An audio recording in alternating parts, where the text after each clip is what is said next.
can I be your late night slow? Yeah. I'll be so far gone when you decide to. Gonna move on, but never be my boo. Should've seen this when I jump and trust me, I know. Can I see you care when you running these streets? Lies in the hell, give me words of protection. Blow the spot up every time it gonna be. What am I to do when I get touchy for a second? But possession, put your pot, use my heart as a weapon. When you don't do game, don't you play me so soon? Love to the brain, it became so soon. Hype City Show, we are in the building. Before we get started, we need everybody to go follow us, HypeCityShow.com.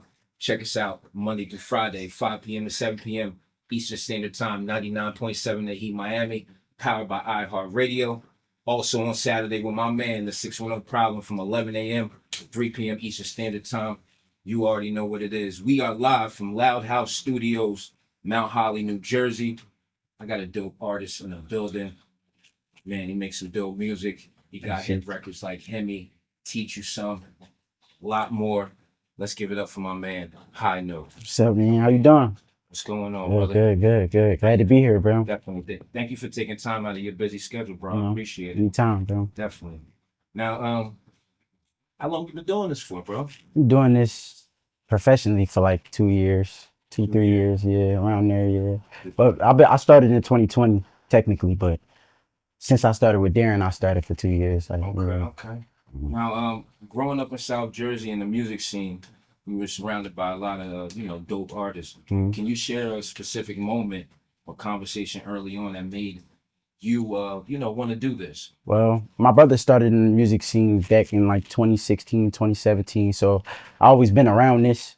I used to be around his group. He had a lot of dope artists around the time. So we was in a guy named Carmen Beat Studio. Okay. In his house. Right. And my brother just wanted to meet, just to be around. So I just came that day and I saw a lot of people there. And from there, I just knew like I got to be in this. Like I got to do this. Yeah. Basically, it was like be around and be a sponge to kind of get, the atmosphere. Exactly.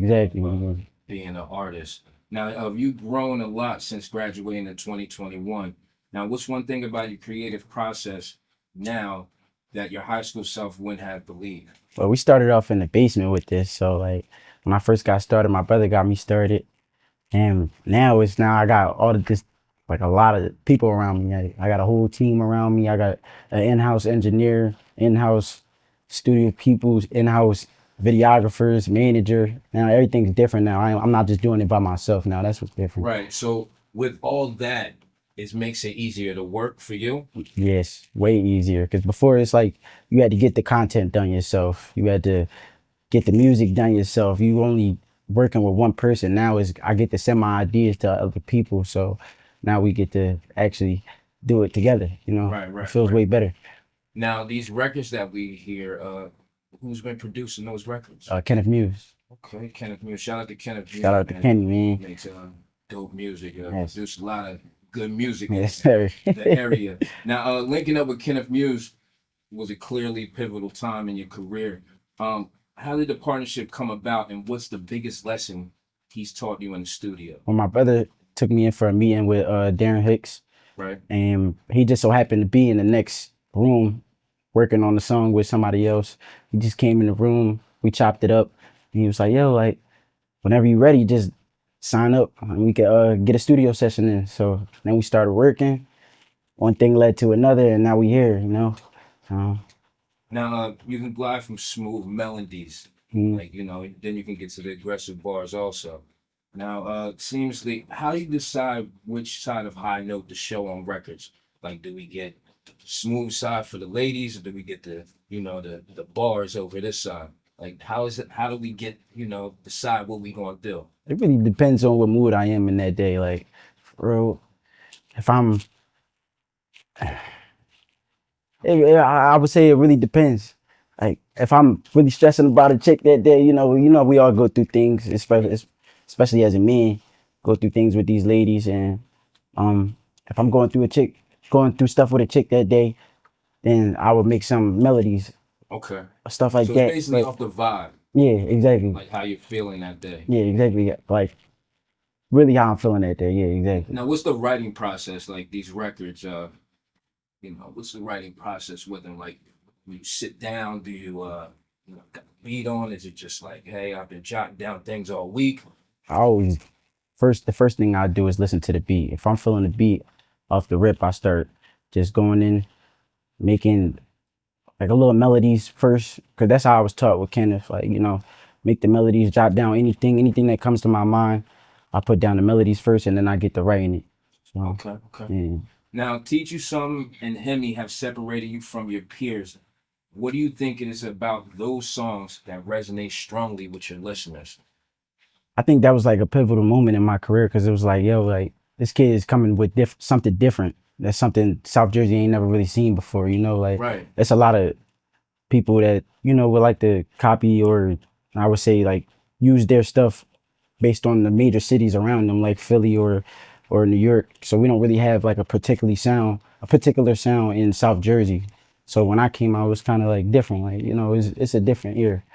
Now, when you like started and this was your sound, your team around you, did they say like, hey, were they all for this? Like, cause I hear the bars too, so I hear the rapping in it too, but I hear the singing also. Was it like more rapping first, or was it more of a mixture of both? They pretty much let me find my own sound. Cause at first I was just trying new stuff out. We didn't know exactly where we wanted to go with this, Right. So they just let me just find my sound, and the more that I started coming up with different melodies and different ideas, that's when they was like, all right, so focus more on this, focus more on the melodies, or we gonna give them this type of tape, like R&B tape, or stuff like that. Okay.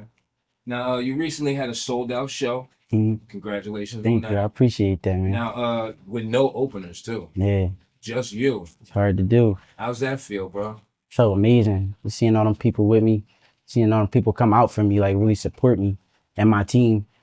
It was different, it was really dope. It's hard to do it by yourself.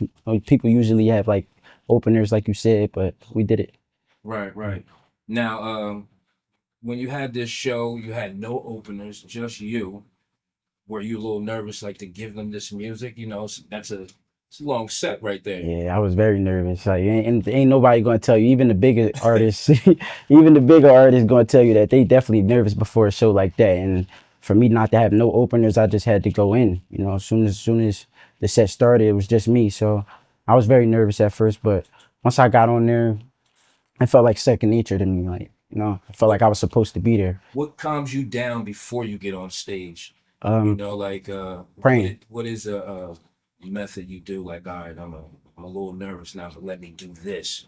Definitely. Calm down. My main focus before I do anything, is to pray. I'm definitely heavy in prayer before I do anything, especially like something big like that. So yeah, that was the only thing that really calmed me down. And then my brothers just being around me, telling me that everything was gonna be good, stuff like that. Okay, now Broken Hearts never healed, has been getting attention from fans. Now, your labels alike, what was the emotion or the creative vision that drove that project?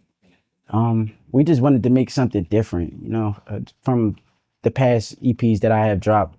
It was more trap driven, we gave them more like the hype side of HighNote. So we had to slow it down and really cater to the ladies. Like, yeah, we giving them something nobody really seen before from me, from where we dropped the Teacher Films, the Call on Me's and stuff like that. So we wanted to give them more of a variety of that.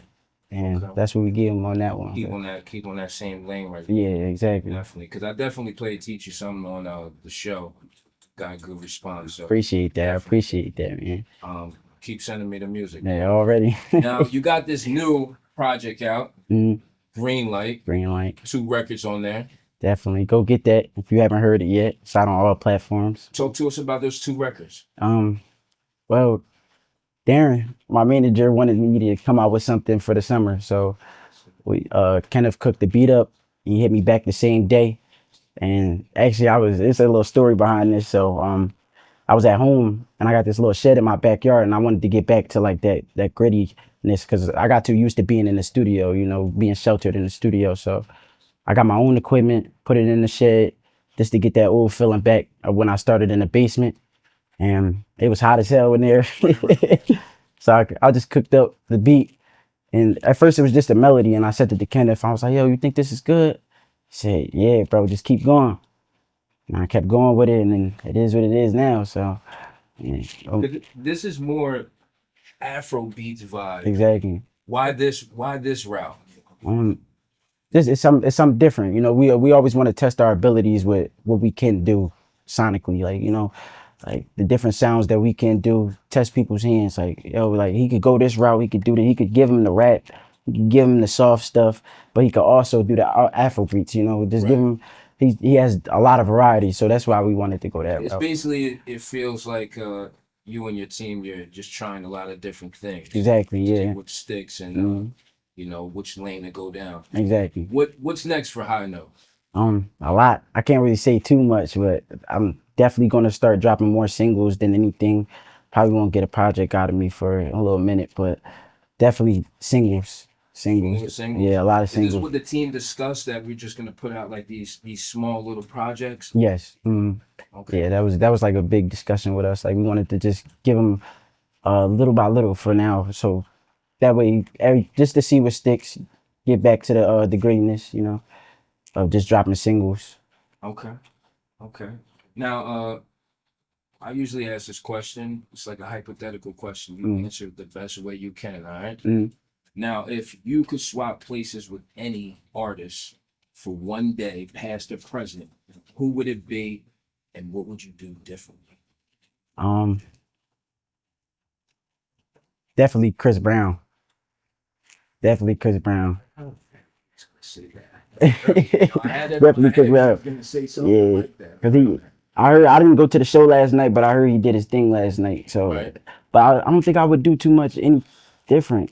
You know, I feel like Keep it the same. just Right? keep it the same. I feel like that's the route that I want to go. You know, his fan base is more ladies driven, and that's where I want to be. You know, really cater more to the ladies, because that's what really gets your fan base out there more. As long as the ladies love it, you gonna forever be good in this game. Well, I would say, you know, if ladies go to the show, Then we go to the show. So everybody, long as the ladies go, yeah, exactly. You know, regardless if they don't like you, they going like you. They gonna like you. They gonna like you. Yeah, exactly.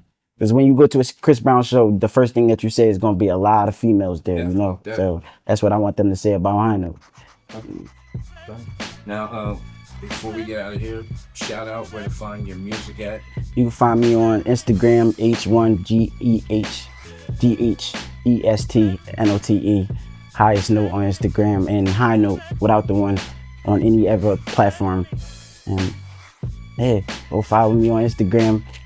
Music everywhere, out anywhere, Deezer, Apple Music, Spotify, everywhere.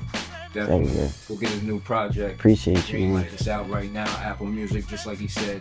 Go follow us everywhere. Hype City Show. You already know what it is, from Roundhouse Studios, Mount Holly, New Jersey. We out of here. Thanks for having me, Sam. Appreciate you.